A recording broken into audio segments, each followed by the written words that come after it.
nyo ba mga kalalabs, so matanda na tayo, ay kailangan na lagi na lang gulay ang kinakain natin. Ito yung gusto ko sa aking retirement mga kalalabs. Pag nag-edad na tayo ng mga 60, ang magandang buhay mga kalalabs, yung pupunta ka lang sa likod ng bahay, manguha ng gulay at lulutuin. Yung ganito, wala na ako ibang pangarap mga kalalabs. Yung ganito pa rin yung buhay yung gusto ko. Pagtanda ko, ganun na lang ba, pupunta sa garden, mamitas, kung anong pangangailangan mo, nalutuin. At hindi ka na pupunta pa sa merkado para pa ka nang bibili ba, sasakay ka pa, no? Nakakapagod din yun, no?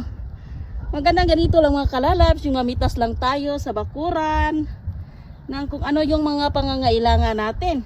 Yung sa mga, simpleng kainan lang, good mga kalalabs, hindi na tayo mangarap ng kasi hindi na tayo pwedeng laging mag-fried chicken.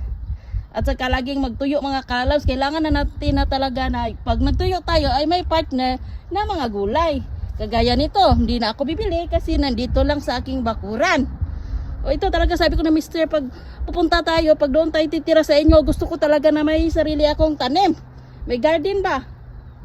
O mayroon tao, tingnan nyo, may mais ako, may tangad, may saluyot, may sibuyas, dahonan, at saka pichay.